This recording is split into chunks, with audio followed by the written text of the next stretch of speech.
I'm going to begin with a quote from the Gospel of John, and it goes like this. For God so loved the world that he gave his only begotten Son, that whosoever believeth in him should not perish, but have everlasting life. In Koine Greek, the language in which this Gospel was written, the word word in this, the word world here in this quote refers to cosmos, right? The whole of the cosmos. And as the above quote suggests, the love of God extended to the whole cosmos, and the death of his Son on the cross, which is the central narrative of Christianity, extends to all of creation. In the same manner, the narrative of dominion in Genesis 1 should be read alongside a constantly reiterated statement, and God saw that it was good. If at the end of every day, God, the artist, relished his creation, how did it come to be that in 1967, Lynn White Jr., in his seminal essay, The Historical Roots of Our Ecological Crisis, calls Christianity to be the most anthropocentric religion he has ever seen?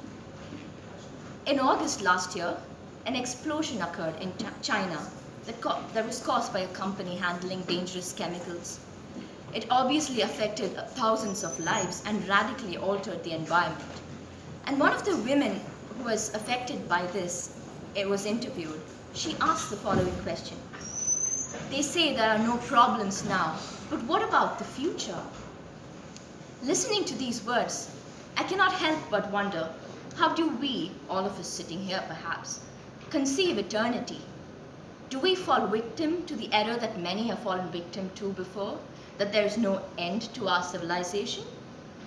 But in the context of our environmental crisis, we ought to be driven to ask, where is the victory in this future? Where is the hope in this tomorrow? These are, after all, eschatological questions, are they not? While most disciplines actively responded to the growing concern over environmental issues, I focus my attention on literary and theological debates with regard to the apocalyptic trope, since my interest is focused on eschatological questions.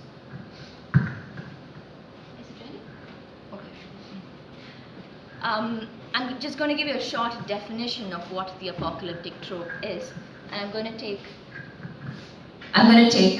J.J. Collins' definition. In 1979, he calls the apocalyptic trope as a genre of revelatory literature with a narrative framework in which a revelation is mediated by an otherworldly being to a human recipient, disclosing a transcendental reality, which is both temporal, insofar as it envisages eschatological salvation, and spatial insofar as it involves another supernatural world. To sort of simplify this definition, it's a question of a narrative which is revelatory, in the case of the book of Revelation, which is a bit different from the three novels I'll be analyzing, and it's the question of temporality and spatiality that is of interest to me. But in my paper, I have attempted to rethink the apocalyptic trope in the context of the environmental crisis. Why? Because novelists have used this trope to describe environmental problems to the point that it has, in the words of the eco-critic Lawrence Buell, become the single most powerful master metaphor that contemporary environmental imagination has at its disposal. And in the light of this, I intend to analyze the following novels: The Parable of the Sower by Octavia Butler, So Far from God by Anna Castillo, and Animals People by Indra Sinha. To begin with, let me take you through an ecological reading of the book of Revelation. Now, the authorship of the book of Revelation was was subject to a lot of debate, but it has now been established that it was John, not the apostle, but John writing from the island of Patmos. And as the title suggests, it is a revelation, an unveiling. An unveiling of what? It is an unveiling of what is to come. Now, the book of Revelation begins with a salutation to the 7 churches in Asia who are the intended readers of this text.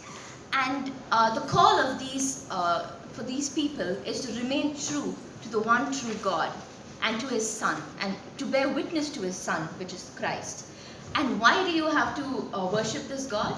It's because he's the creator, according to the book of Revelation. Because he created all things, that is why you have to worship him. And this idea lies in strong contrast to what was existent then, and that was the Roman imperial cult, where the emperors considered themselves as sacred beings, and the eschatology of the Roman imperial cult was that there was no end to the world. So the alternative that John is providing here is saying, not really, there is an end. And the end is the coming of the kingdom of God on earth, and he calls that the city of New Jerusalem. And this city can be read in two ways. One in relation to the Garden of Eden, the second in relation to another city which acts as a sort of foil, and to use literary terminology here, to the New Jerusalem, and that is the city of Babylon. Now the city of Babylon is, in its description, is actually referring to the city of Rome itself for John. Now, the description of the city of New Jerusalem contains a lot of elements that was used to describe the Garden of Eden itself, but in this case, it is a city and not the garden, so it's a progression in a way. And then, in the case of the city of Babylon, which the call of the Christians is to come out of the city of Babylon and enter New Jerusalem. And the word used to describe Babylon is that of a denuded wasteland. And it was the same phrase used by a historian at that point called Josephus to describe the irreverential cutting down of trees by the Roman Empire to build roads. So this is where my interest lies, right? For John, the social, the political, and the economic is strongly connected to this, what is considered sacred.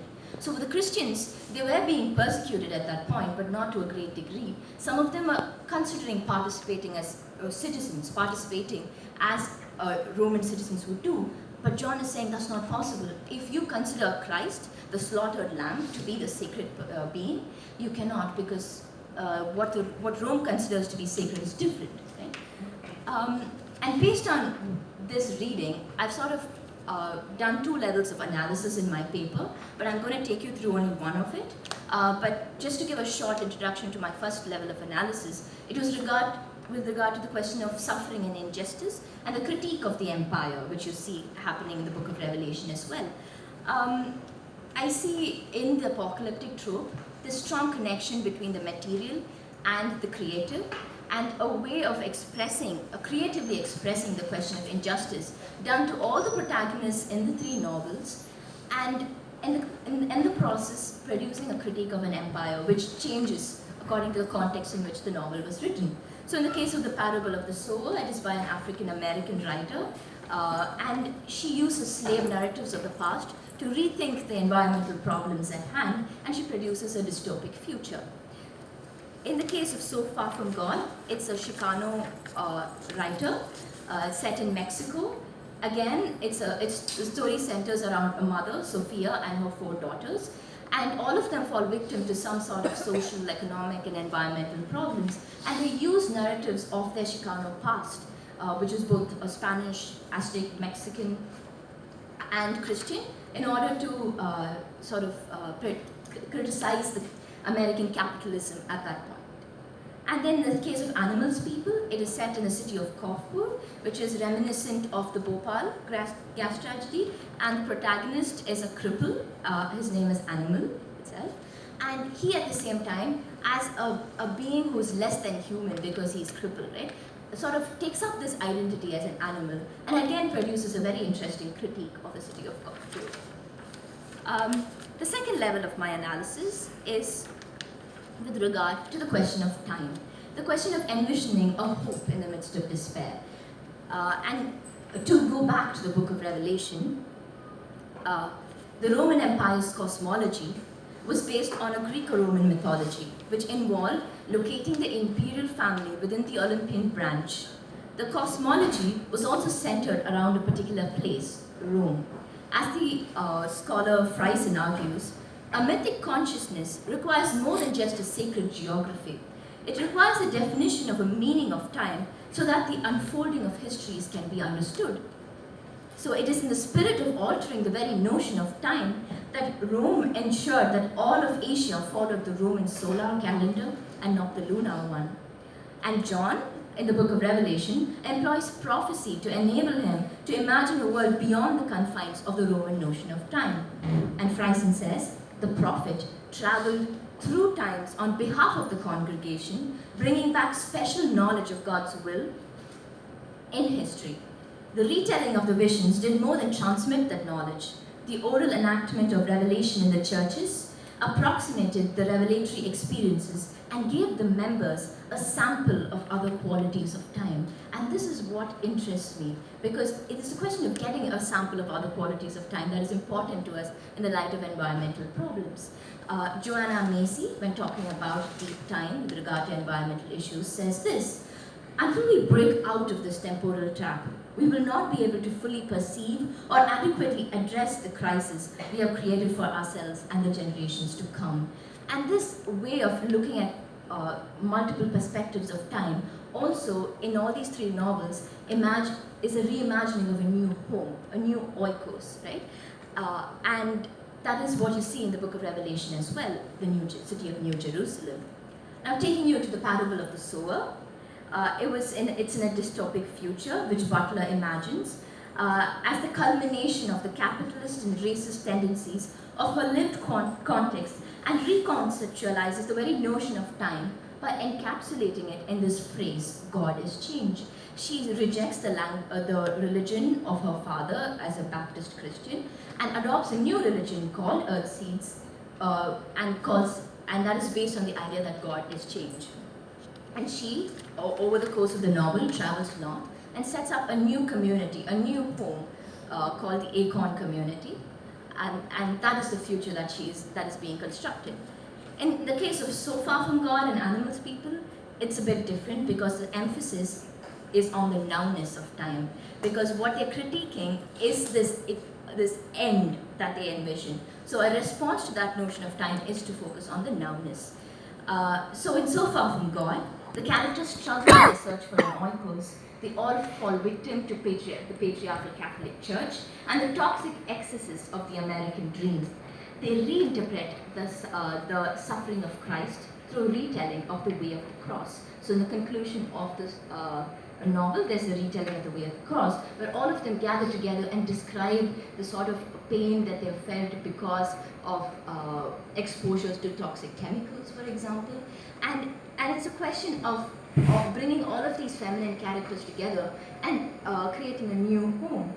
And taking from John Hart's understanding of the sacramental commons, Professor Swarna refers to the idea of an oikosikenisma, that is the Chicano identity, present in the novel, and writes, Castillo's oikosikenisma situates the sacramental commons in its local manifestation of the shared earth home and a global common. This provides for all creatures whose benefits can be equally distributed. In Animals People, the future of industrial growth is shattered because of the horrific event of the gas leak in Kochpur. The very future is made impossible because they've been denied justice and therefore any hope. But for the people of the apocalypse, the protagonist animal says, the time is now.